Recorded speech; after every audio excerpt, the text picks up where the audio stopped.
ನಾಯಕರ ನಾಡಲ್ಲಿ ರಂಗೇರಿದ ಸುರಪುರ ವಿಧಾನಸಭಾ ಉಪಚುನಾವಣೆ ಅಖಾಡ. ಬಿಜೆಪಿ ಅಭ್ಯರ್ಥಿಯಿಂದ ಭರ್ಜರಿ ರೋಡ್ ಶೋ ಮೂಲಕ ನಾಮಪತ್ರ ಸಲ್ಲಿಸಲಾಯಿತು. ಸುಡು ಬಿಸಿಲಿನಲ್ಲಿ ಕೇಸರಿ ಹವ. ಬಿಜೆಪಿ ಅಭ್ಯರ್ಥಿ ರಾಜುಗೌಡ ಅವರಿಗೆ ಅಭೂತಪೂರ್ವ ಬೆಂಬಲ. ಸುರಪುರ ನಗರದ ವೇಣುಗೋಪಾಲ್ ಸ್ವಾಮಿ ದೇವಸ್ಥಾನಕ್ಕೆ ತೆರಳಿ ಕುಟುಂಬ ಸಮೇತ ವಿಶೇಷ ಪೂಜೆ ಸಲ್ಲಿಸಿ ಸುರಪುರ ನಗರಸಭೆ ಕಚೇರಿ ಮುಂಭಾಗದಿಂದ ಆರಂಭವಾದ ರೋಡ್ ಶೋ ಗಾಂಧಿ ಚೌಕದ ಮಾರ್ಗವಾಗಿ ಸುರಪುರ ನಗರದ ಪ್ರಮುಖ ಬೀದಿಗಳ ಮೂಲಕ ತಹಶೀಲ್ದಾರ್ ಕಚೇರಿಗೆ ತಲುಪಿತು. ಬೃಹತ್ ರೋಡ್ ಶೋನಲ್ಲಿ ಸಾವಿರಾರು ಬಿಜೆಪಿ ಕಾರ್ಯಕರ್ತರು ಭಾಗಿಯಾಗಿದ್ದರು. ರಾಜುಗೌಡಗೆ ಕುಷ್ಟಗಿ ಬಿಜೆಪಿ ಶಾಸಕ ದೊಡ್ಡನಗೌಡ ಪಾಟೀಲ್, ಎಂಎಲ್ಸಿ ಹೇಮಲತಾ ನಾಯ್ಕ್, ಗಣ್ಯ ಉದ್ಯಮಿ ಡಿಎಕ್ಸ್ ಮ್ಯಾಕ್ಸ್ ಪ್ರಾಪರ್ಟೀಸ್ನ ಮಾಲೀಕ ದಯಾನಂದ್ ಸೇರಿ ಅನೇಕ ಬಿಜೆಪಿ ಮುಖಂಡರು ಸಾಥ್ ನೀಡಿದರು. ಈ ಸಂದರ್ಭದಲ್ಲಿ ರಾಜುಗೌಡ ಮಾತನಾಡಿ, ನನ್ನ ಅಭಿವೃದ್ಧಿ ಕಾರ್ಯಗಳೇ ನನ್ನ ಗೆಲುವಿಗೆ ಮೂಲಮಂತ್ರ. ಕಾಂಗ್ರೆಸ್ ಗ್ಯಾರಂಟಿ ಯೋಜನೆಗಳು ಜನರ ಕಣ್ಣೊರೆಸುವ ತಂತ್ರ ಎಂದು ಲೇವಡಿ ಮಾಡಿದರು. ನಮ್ಮ ಭಾಗದಲ್ಲಿ ಕೃಷಿ ಮೂಲ ಆದಾಯ. ಕಾಂಗ್ರೆಸ್ನಿಂದ ಕಾಲುವೆಗೆ ನೀರು ಹರಿಸದೆ ರೈತರಿಗೆ ವಂಚನೆ ಮಾಡಿದ್ದಾರೆ.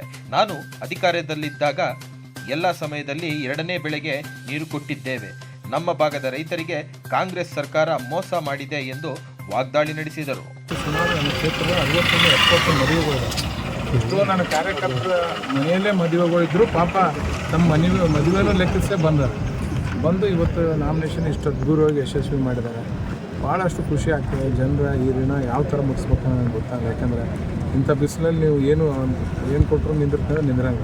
ಆ ಪ್ರೀತಿ ವಿಶ್ವಾಸಕ್ಕೆ ನನ್ನ ಮೇಲಿರುವಂಥ ನಂಬಿಕೆನ ದೇವರು ಉಳಿಸ್ಕೊಂಡುವಂಥ ಶಕ್ತಿ ಕೊಡಲಿ ಅಂತ ದೇವರ ಹತ್ರ ಬೇಡಿಕೆ ಆಗ್ತದೆ. ಇವತ್ತು ಎಲ್ಲ ಕಡೆಯೂ ಹೋದಲ್ಲಿ ಭಾಳ ಒಳ್ಳೆಯ ಕಡೆಯಿಂದ ರೆಸ್ಪಾನ್ಸ್ ಕೊಡ್ತಾರೆ. ನನ್ನ ಕಾರ್ಯಕರ್ತರು ಗೆಲ್ಲಿಸ್ಬೇಕಂತ ತೀರ್ಮಾನ ಮಾಡಿದ್ದಾರೆ.